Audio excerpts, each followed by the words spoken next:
How to tell if the narcissist really loves you. This is the question on everyone's lips. When you're in a relationship with a narcissist, or anybody, even not just enough, you want to know if that person truly loves you. But there are a few signs that can tell if the narcissist really loves you. Okay, read this video because I'm going to reveal it all. The narcissist does love you. They do love you, but not in the same way that you love them, and not in the way that you think they love you. What they love about people, about supply, about you, is if you conform, if you stay compliant, if you do what the narcissist wants you to do. That is what a narcissist loves the most. If you are giving them what they want, ultimately, that's what makes that relationship successful, I guess. But in doing so, if you conform and give the narcissist everything they want, be prepared to give them your life. No, seriously, be prepared to give them your life because that's what it costs, alright? It costs you your life, your time, your energy, and your emotion. This is what I mean, they suck you dry. They will take everything from you because they're going to want their needs to be met over and over and over again. And ultimately, it doesn't matter how much you give, it's never enough.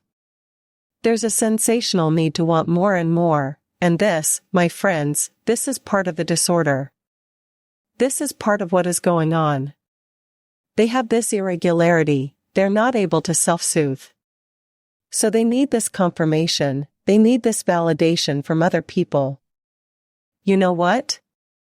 It's not just you that they're getting this from, they're getting it from other people because, again, like I said, there's a sensational need that never gets met. It doesn't matter how much love you show them, how much unconditional love you give them, how much patience, compassion, empathy you show them, it is not enough. They want more because there's this inability to self-soothe. There's this instability in mood, in perceiving outside information or stimuli within your environment, to be able to self-soothe, to be able to perceive the information when someone is giving you unconditional love that you understand that that is what that person is giving. They don't see emotions and people in the same way that you or I do.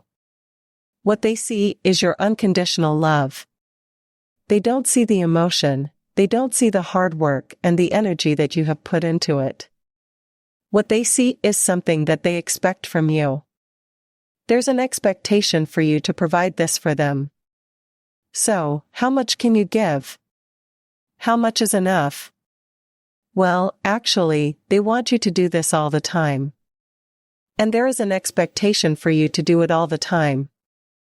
They need you to do it all the time, they expect you to do it. At the beginning of the relationship, the narcissist would have worked really hard to get you on their side, meaning they would have mirrored you, they would have obsessed over you, they would have put you on a pedestal. They would have made sure that you felt good at the beginning so that you became hooked and that you fell in love with them. They told you also that they love you, and you fell in love with a version of the narcissist, a version that actually doesn't exist, that cannot exist forever. If you were to strip back the skin and look inside of what that person really is, there is a whole lot of darkness in there, there's a whole lot of unmet needs. And what that manifests itself into is problems with interpersonal relationships, rage, anger, entitlement, and the list goes on because they can't self-soothe, they can't feel good on their own. So they look for others to do that, and that is what the narcissist requires. But that isn't love. There isn't this togetherness, there isn't this building something together.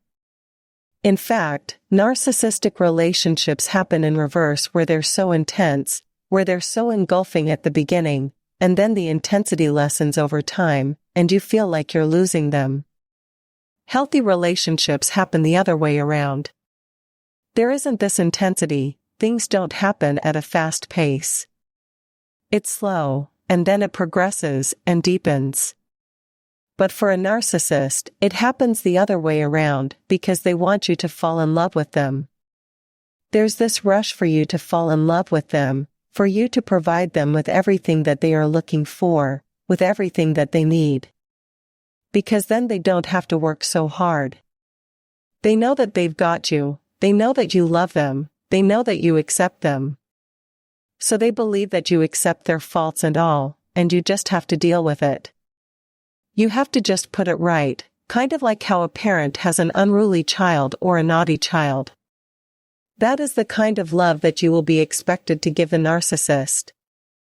And indeed, if you look back, that is the kind of love that you did have with the narcissist. It's one-sided. The narcissist does love you as long as you are giving them what they want. They love you in a way where you provide something for them. They see people as objects, so objects are things that you can pick up and put down, and they're also replaceable. There is no real connection from one person to another because the narcissists can't connect. They have an attachment disorder, alright? When you have an attachment disorder, it makes it very difficult for you to perceive emotions, understand the other person, but also to connect to the other person. When you can't connect yourself, how do you expect that person to be able to connect to another person? You can't, and this is where the issues lay, this is where the problems are. You know, you believe or feel like the narcissist loves you, but not in the way that you understand. You're always chasing your tail, you're always chasing that part at the beginning because you've seen it, you've had a taste of it, and you're thinking, okay, maybe they are like this, maybe they're just going through a tough time. You make excuses. But at some point, you have to understand that this person is not okay, this person can't connect to you in the way that you want them to, and the love that you experience from this narcissist isn't the love that you kind of understand or expect. Their love is obsessive, their love is engulfing, but then it's also nothingness. And it's also something that you crave, that you are trauma bonded to. There's also a betrayal bond, they also tell you lies. You see, so it's this fantasy that we create about this person that we feel that they love us. We feel, at some point, that they have loved us, but actually, this love never existed. This love was just a mirage of what you wanted it to be, and we make up these scenarios or these kind of stories in our head. We think, okay, maybe it is this, maybe this person doesn't feel good, or maybe I'm getting it wrong. And we internalize it, and we think that at some point, we are making a mistake or we are being too harsh on this person because it's hot and cold all the time. So at points, it can feel good, and then at other points, they withdraw, and it's what makes it really difficult to gauge whether this person actually is in love with you. But what I will say to you is this person doesn't really know how to love on a healthy level. You know, there may have been snippets of this at certain points within the relationship, and don't get me wrong, like, you probably had some wonderful times with this person, and there are memories with this person, but there is no depth to this. There isn't this long-lasting kind of foundation in these relationships, because it is not built to last.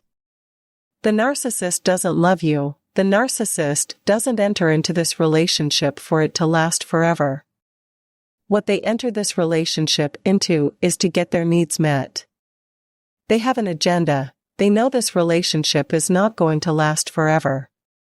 So they need to make sure that their needs are met in a certain time point so that when you do eventually leave, they are going to be okay.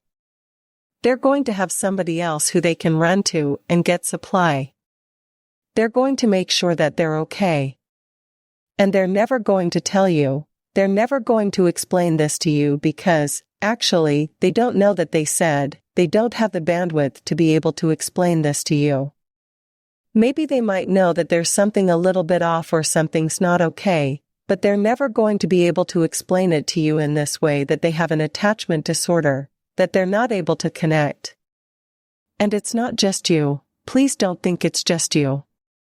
This is happening to everybody that they have been involved in a relationship with.